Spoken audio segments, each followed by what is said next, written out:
This is the knowledge century. Nothing to do with birth. It got degenerated when it connected with birth. Ambedkar, unfortunately, Jawaharlal Nehru made him bitter. And towards the end, he lost 3 parliamentary elections in a row and losing his deposit because Nehru ensured that he would be humiliated. And he became bitter. The society didn't stand up for him. His own scheduled caste didn't vote for him. But he was a scholar. And he went to Columbia and got a PhD in economics. His thesis was first class. Went to London School and got a law degree. And he wrote books on Indian culture, which you all must read. I've quoted in my recent book, Hindutva and National Renaissance, long passages from his book. He should be declared by all the sadhus and sannyasis as the new Brahmin of India. That would be the way to get to that. Because he was a scholar, he was a man of learning, and he had no money, he had no weapons, he had no land. He qualifies. People come and tell me I must defend the Brahmins because these Dravida Kadagam people in Tamil Nadu are attacking them. I said, you are a Brahmin? He said, yes, I am very much a Brahmin. My father is Brahmin, grandfather is Brahmin. I am pure Brahmin. So I said, where do you work? He says, I am director in Bata Shoe Company. But that's not a Brahmin. So you have to be a teacher or an intellectual of some kind, where you live by your knowledge and impart knowledge. So I don't think this system can be rescued. We should all become now, first and foremost, we'll worry about the system later. First and foremost of all, we must say, I am a Hindu and I am proud of it without any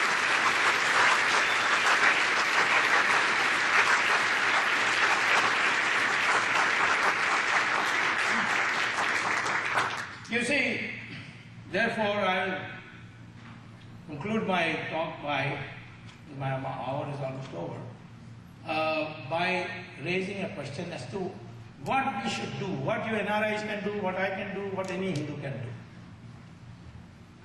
First you must understand what your identity is. Today, after all the attempts of the British to divide us, everything is failed because this science has completely destroyed the East India Company financed history of India. It's still being taught in India, but is not anymore being taught in the same ferocity in other countries. Still some, once if I get a government, the first thing I'll do is appoint a commission with Rajiv Malhotra as the chairman, if he agrees, to rewrite our history.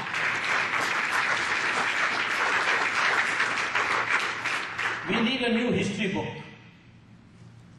According to the DNA research which is now published in reputed magazines of the world, like Nature, University of Houston in your state,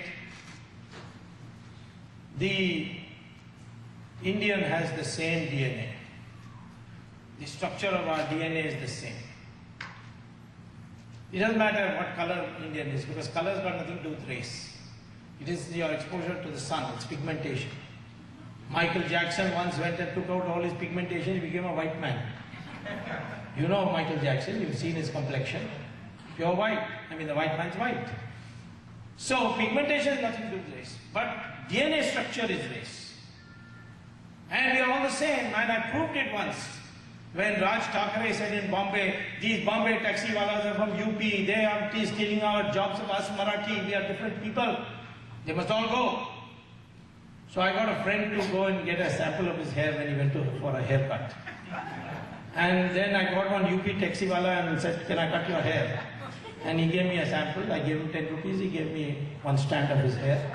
And I took it to Hyderabad to a laboratory and tested and found the DNA of Raj Thackeray and the UP taxiwalas are exactly the same. So I came back to Bombay. I announced that Raj Thackeray originally his ancestors came from UP. And therefore the first person who should be driven back to UP is Raj Thackeray and not the taxiwala. And Raj Thackeray has not protested. I told him if he challenges me, ask him to come on the stage and cut his hair in front of everybody, and I'll bring a mobile testing equipment and I'll prove it that he's right. We are the same people. irrespective of whether you're Brahmins or scheduled castes or anything. So therefore, this Aryan Dravidian is all nonsense. And I don't have to expound on it. Rajiv Malhotra has done enough, and you can read his book, how it was contrived. Arya just means good, a noble person. Like in Tamil we say Ayya. There is Arya. There is no word Aryan in our scriptures. Dravidian means southern part. They say it's a sandhi of two words, thra and vid. Means where the three coasts meet. That means southern region. The word was first used by Adi Shankara when debating Mandana Mishra in Varanasi. He said, I'm Dravida Shishu. And then he expounds what that means. I told this to Karunanidhi also one of these days. I often discuss with him, although I don't like him at all, he doesn't like me, but we discuss a lot. One thing good in politicians, even if you don't like each other, you can sit and have tea and talk. Some politicians even decide how to divide the loot. See? So therefore, I told him that, you see, this Dravid is not a racial term as you are making up. He said, no, this is absolutely British historian, this, that. No. Then I said, if you are saying that Dravid can never be a Brahmin, then how is Rahul Dravid a Brahmin? Our cricket captain, who was that time cricket captain, he is a Brahmin and he is from... in Maharashtra, if anybody came from south, he will be called Dravid. So therefore, we are one people. That oneness must be expressed. And that expression must be so solid that nothing else counts. The first thing that counts is if you are a Hindu. Then if you are an Indian. Later on you can think of Italians also if you like.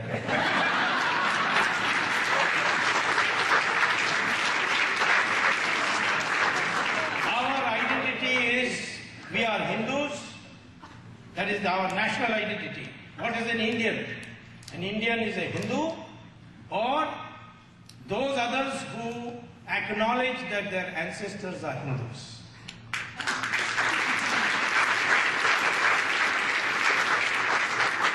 If a Muslim says that my ancestors are Gori and Ghazni, then according to the British Independence Act of 1947, they should go to Pakistan.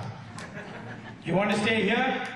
You accept to be my brother, that we are of the same blood, we have the same tradition, the same Sanatana Dharma was, belongs to both of us. That is the way to unite Hindus and Muslims, not by pandering to them, but by making them acknowledge their identity as a person who comes from the same lineage as I do. Second, if there is one thing that NRIs can do, or any Indian can do, he says, I can't get to learn all this Vedas and Brahmanas and Upanishads and so on. The only one thing I want to do, tell me what? Learn Sanskrit. Nothing else. Because the vocabulary of Sanskrit is everywhere. Even those who talk about Dravidian, Tamil and all that, they use Sanskrit words all the time. Again, quoting the example of Karunanidhi, the name Karunanidhi is Sanskrit name. They say for their election symbol as Chinnam, that is Sanskrit for chin. They say that their Chinnam is Udayan Suryan. What is this Udayan Suryan? Rising sun. That is Uday, Suraj ka Uday. So these all 41% of the words in Tamil are common to Sanskrit. Karunanidhi said to me that the Sanskrit stole it from Tamil. I say it doesn't matter, it's common. Our script is the same, Devanagari and Tamil. You put ka and you want to put ki, you put a matra. You do it in Tamil, you do it in Sanskrit, in Devanagari also. So all these scripts have come from Brahmi. They are common. Every Indian language has the same phonetic principle as the Devanagari script. So everybody should learn Sanskrit and the Devanagari script. This is the second thing I would say for our identity. Third thing is, you must be a Virat Hindu, not a Dabbu Hindu. Virat Hindu means that if somebody attacks you because you are a Hindu, you will retaliate. And retaliate massively.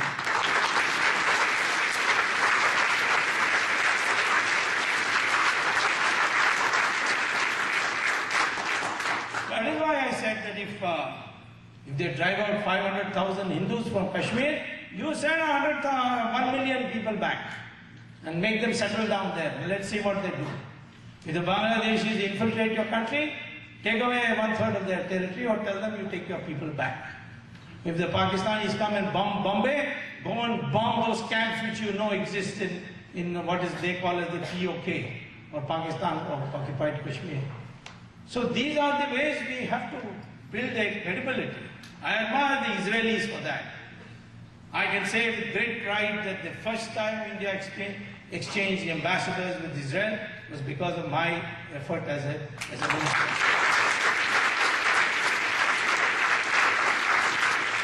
Till that time they didn't want to. But the Israelis are Jews. And what the Jews were before Hitler, they couldn't stand up to him because they were brought up differently. But that taught them a lesson. Today, the new Jew, who is the Israeli, he has shown the world that even if he's 6 million and there are 150 million Arabs surrounding them, any of them can be defeated at any time. They're all well behaved. They don't trouble Israel at all because of their retaliatory power. Retaliation is an essence. So we are not just Hindus, but we are Virat Hindus. And finally, we must show our respect to gods by actively liberating our temples, not only from where they have been demolished, but also from the hands of the government.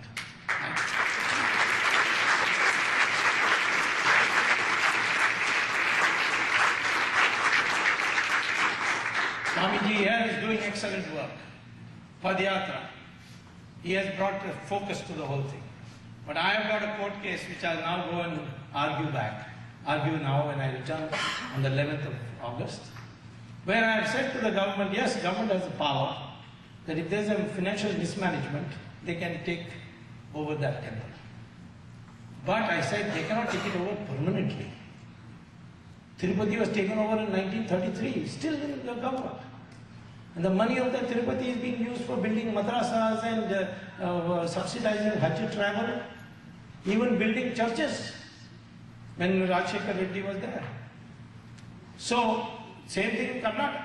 All misuse. 4 lakh temples are being, the lands of the temples which were donated by people, being taken over by politicians and they're building housing colonies in it. So I brought a legislation asking the Supreme Court to legislate that when the power is given to take over a temple, it can